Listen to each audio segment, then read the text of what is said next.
시간 함께 보실 하나님의 말씀은 이사야 61장 1절에서 11절까지 말씀입니다. 이사야 61장 1절에서 11절까지 말씀 보도록 하겠습니다. 주 여호와의 영이 내게 내리셨으니 이는 여호와께서 내게 기름을 부으사 가난한 자에게 아름다운 소식을 전하게 하려 하심이라. 나를 보내사 마음이 상한 자를 고치며 포로된 자에게 자유를, 갇힌 자에게 노임을 선포하며 여호와의 은혜의 해와 우리 하나님의 보복의 날을 선포하여 모든 슬픈 자를 위로하되 무릇 시온에서 슬퍼하는 자에게 화관을 주어 그 죄를 대신하여 기쁨의 기름으로 그 슬픔을 대신하여 찬송의 옷으로 그 근심을 대신하시고 그들이 의의 나무 곧 여호와께서 심으신 그 영광을 나타낼 자라 일컬음을 받게 하려 하심이라. 그들은 오래 황폐하였던 곳을 다시 쌓을 것이며 옛부터 무너진 곳을 다시 일으킬 것이며 황폐한 성읍 곧 대대로 무너져 있던 것들을 중수할 것이며 외인은 서서 너희 양떼를 칠 것이요 이방 사람은 너희 농부와 포도원 지기가 될 것이니라. 오직 너희는 여호와의 제사장이라 일컬음을 받을 것이라. 사람들이 너희를 우리 하나님의 봉사자라 할 것이며 너희가 이방 나라들의 재물을 먹으며 그들의 영광을 얻어 자랑할 것이니라. 너희가 수치 대신에 보상을 배납 얻으며 능력 대신에 몫으로 말미암아 즐거워할 것이라. 그리하여 그들의 땅에서 갑절이나 얻고 영원한 기쁨이 있으리라. 무릇 나 여호와는 정의를 사랑하며 불의의 강탈을 미워하여 성실히 그들에게 갚아주고 그들과 영원한 언약을 맺을 것이라. 그들의 자손을 문 나라 가운데에 그들의 후손을 만민 가운데에 이리 알리니 무릇 이를 보는 자가 그들은 여호와께 복받은 자손이라 인정하리라. 내가 여호와로 말미암아 크게 기뻐하며 내 영혼이 나의 하나님으로 말미암아 즐거워하리니 이는 그가 구원의 옷을 내게 입히시며 공의의 겉옷을 내게 더하심이 신랑이 사모를 쓰며 신부가 자기 보석으로 단장함 같게 하셨음이라. 땅이 싹을 내며 동산이 거기 뿌린 것을 움돋게 함 같이 주 여호와께서 공의와 찬송을 모든 나라 앞에 솟아나게 하시니라. 아멘. 이 시간 사명 감당을 위해 성령 충만을 구하라. 사명 감당을 위해 성령 충만함을 구하라 라는 제목으로 말씀을 전하도록 하겠습니다. 예수님께서 마귀의 세 가지 시험을 통과하시고 본격적으로 메시아로서의 공생애를 시작하시면서 안식일에 예수님께서 회당에서 읽으신 성경 본문이 오늘 우리가 함께 읽었던 이사야 61장 1절에서 2절 말씀입니다. 우리 1절에서 2절 말씀을 다시 한번 읽어보도록 하겠습니다.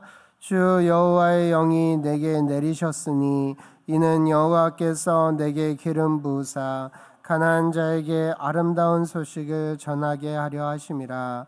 나를 보내사 마음이 상한 자를 고치며 포로된 자에게 자유를, 갇힌 자에게 노임을 선포하며 여호와의 은혜의 해와 우리 하나님의 보복의 날을 선포하여 모든 슬픈 자를 위로하되. 아멘. 1절 말씀에 주 여호와이시는 바로 성령을 의미합니다. 하나님께서는 예수님에게 하나님의 영이신 성령을 충만케 하셨습니다. 그리고 여호와께서 내게 기름 부으셨다라고 했습니다. 히브리어로 기름 붓다라는 말은 마샤라고 합니다. 이는 기름 부음 받은 자를 뜻하고 이는 곧 메시아를 말합니다.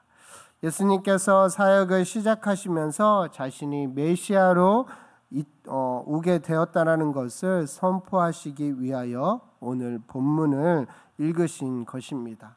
그렇다면 하나님께서 기름 부음 받은 자 곧 메시아의 사명을 무엇이라고 말하고 있나요? 바로 가난한 자에게 아름다운 소식을 전하게 하려 함이라고 말씀하고 있습니다. 여기서 가난하다는 것은 경제적인 의미의 가난을 뛰어넘어 자기 스스로 죄에서 구원할 수 없는 영적으로 가난하고 무능한 모든 사람들을 의미합니다. 우리에게 전파된 아름다운 소식이 무엇일까요? 바로 죄로부터 우리를 건져주실 구원자 예수님께서 이 세상에 오셨다라는 것입니다. 누구든지 십자가에 달려 돌아가시고 부활하신 예수님을 믿기만 하면 죄사함을 받고 영생을 얻는다는 복음이야말로 아름다운 소식입니다. 메시아 되시는 예수님께서는 자신의 죽음을 통하여 죄인들이 죄사함과 구원을 받는다고 복음을 전파하시기 위해 이 세상에 오셨습니다.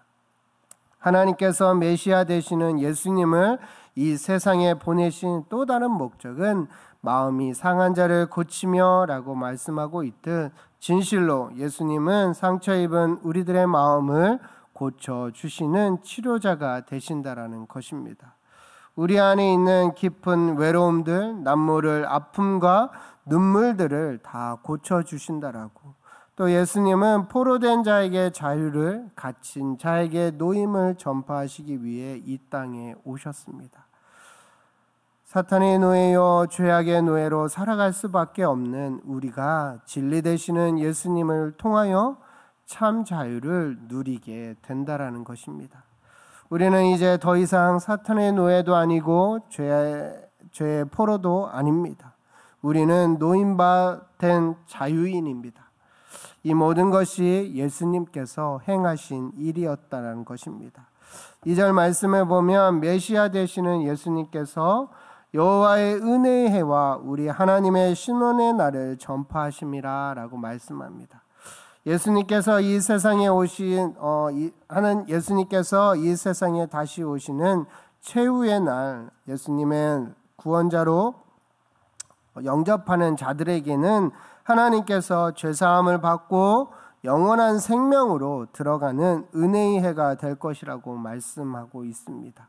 그러나 하나님을 부인하는 사람들에게는 하나님께서 그들의 모든 악을 심판하시고 갚아주시는 보복의 날, 즉 신원의 날이 될 것이라고 말씀하고 있는 것입니다. 예수님은 이와 같이 자신을 믿는 자에게 주어질 영생과 자신을 믿지 않는 자들에게 내려질 심판에 대한 내용을 함께 가르치심으로 말미암아 이사야서의 말씀을 그대로 성취하셨습니다. 3절 말씀을 함께 읽어보도록 하겠습니다. 무릇 시온에서 슬퍼하는 자에게 화관을 주어 그 죄를 대신하며 기쁨의 기름으로 그 슬픔을 대신하여 찬송의 옷으로 그 근심을 대신하시고 그들의 의의 나무 곧 여호와께서 심으신 그 영광을 나타낼 자라 일컬음을 받게 하려 하심이라. 아멘. 궁극적으로 오늘 본문에서 여호와의 기름 부음 받은 자가 가리키는 분은 분명 예수님이십니다. 그러나 동시에 오늘 본문에서 하나님께서 세우신 기름 부음 받은 자는 바로 선지자 이사야를 가리키고 있습니다. 하나님께서는 이사야 선지자를 통하여서 원수의 손에 의해 멸망한 예루살렘에서 슬퍼하는 자들에게 소망의 메시지를 전달하게 하셨습니다. 곧 하나님께서 불에 타 황무지가 되어버린 예루살렘을 회복하시고 구원하신다라는 말씀입니다. 슬퍼하는 자들에게 꽃으로 만든 화관을 씌워 줄 것입니다고. 지금은 불에 타 죄밖에 남은 것이 없지만 이제 값진 기름, 사람들에게 기쁨을 주는 기름으로 예루살렘 성을 채워 주실 것이라고. 슬픔을 멈추게 하시고 찬송을 부르게 하시며 이스라엘 백성들의 근심을 그치고 아름다운 의로운 삶을 살아가며 하나님의 영광을 나타내 자들로 삼아 주시겠다라고 말씀하신 것입니다. 이 모든 말씀은 1차적으로 바벨론에 의해 멸망당한 이스라엘 백성들에게 주어진 말씀입니다. 그러나 궁극적으로 이 말씀은 죄로 인해 고통받고 있는 모든 그리스도인들에게 주어진 말씀이기도 합니다.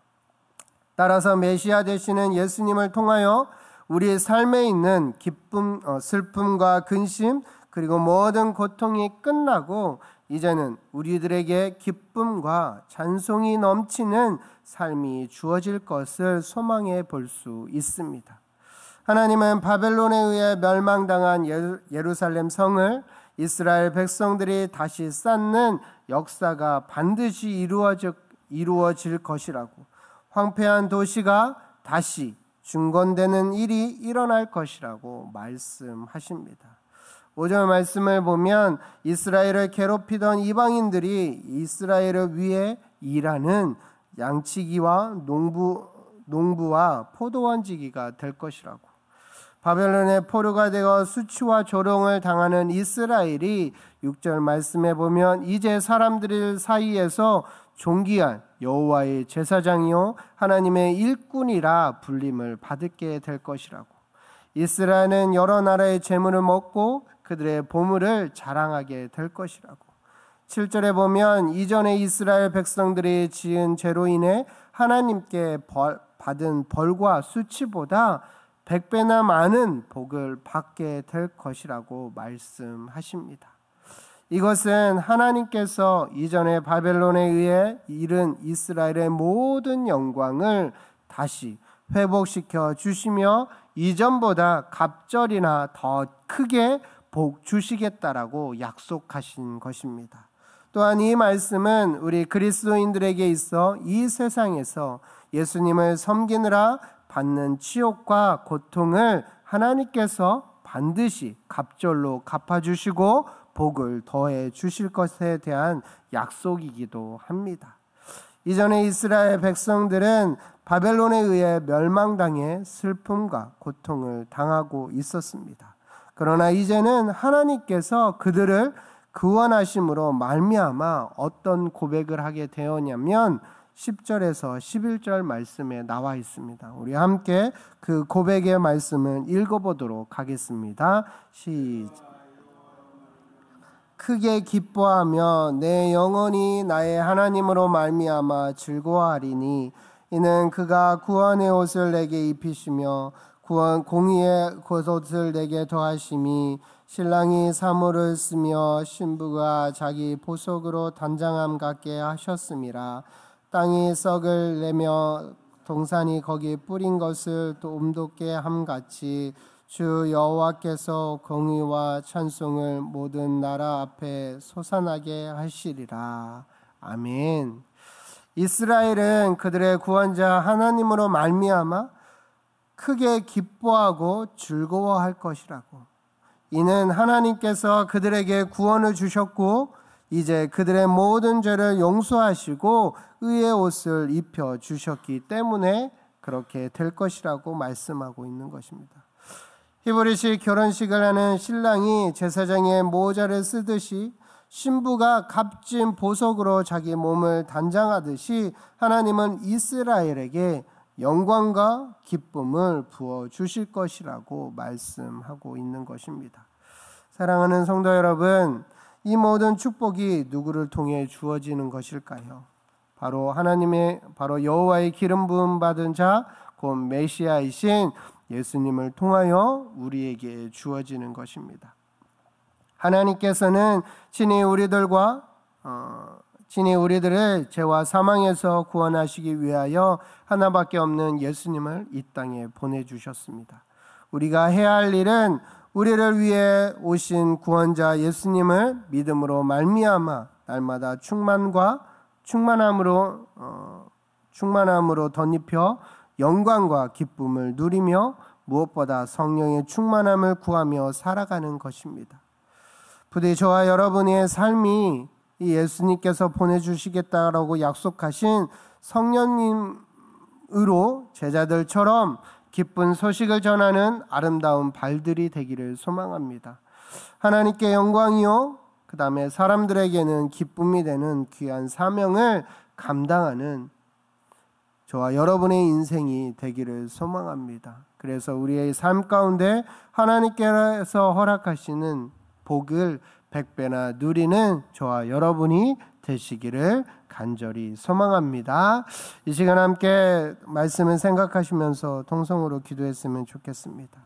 하나님, 온전히 예수님을 믿고 성령의 충만함으로 무장시켜 주셔서 기쁜 소식을 전하는 자로 하나님 앞에 쓰임받는 귀한 사명자가 될 수 있게 해달라고 이 시간 간절하게 말씀을 기억하시면서 통성으로 기도하도록 하겠습니다.